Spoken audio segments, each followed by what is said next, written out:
Ashley said that the next and final step in her indoctrination was an initiation ritual in Paris. She claims that when she arrived at the train station, she was put into a car, given a hat to pull low on her head and sunglasses with tape on the inside to block her view. After about a 40-minute drive from the city, she arrived at a house with frosted windows, where she said her phone, laptop, cards, passport, any connection to the outside world had been taken. And locked in a vault, the ritual involved first meeting the guru and finally having sex with him.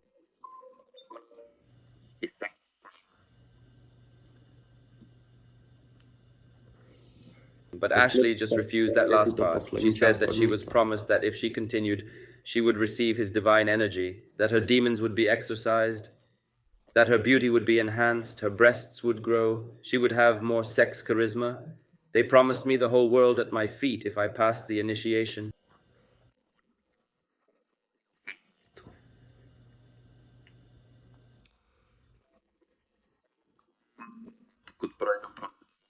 They also told me that if a woman is given the opportunity and says no, she is stubborn, stupid, shallow, completely lacking in any desire for spiritual evolution, and destined for a life of suffering, negative karma.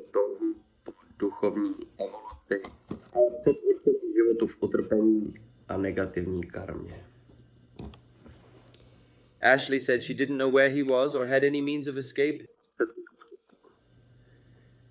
and the warring voices in her head were louder than ever. I felt like I was losing touch with reality. It felt as if the guru's claws were grabbing my brain and pulling it out from beneath. I had to write letters in my journal and tell myself to stay clear because I was so scared. It probably just means, as if just to it all, like you just had a sense, yeah, it's Google Translate. I was terrified of what that part of me, the brainwashed Ashley, would do. I didn't believe I'd have the strength to say no to the guru when you're sitting there in front of him naked. How do you do that to someone with such authority, even if every part of you screams from your being that something is wrong?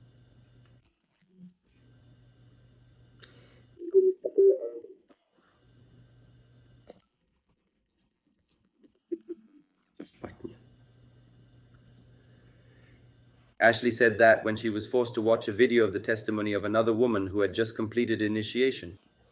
Naked women, which Ashley said was clearly not okay. That's when her rational side won out. After 8 days, she managed to negotiate her way out of initiation and was kicked out of the program. As being a movement, when I got to the hotel, I collapsed on the floor in my room. I was in France. No one knew I was there. I had to lie to my family. I didn't know what to do. The brainwashed part of me, there she still was. It took months after returning home to Australia to really understand what had happened.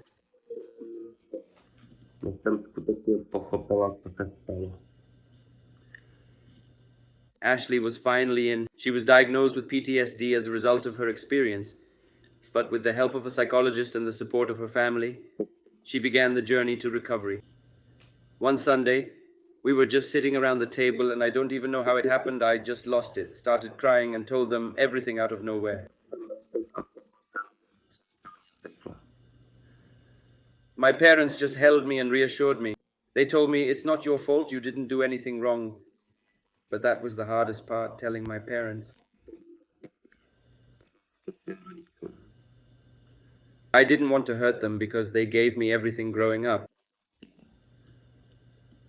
It's because I have such strong family ties that I was able to leave in the first place. People who don't have this will remain there and never get out.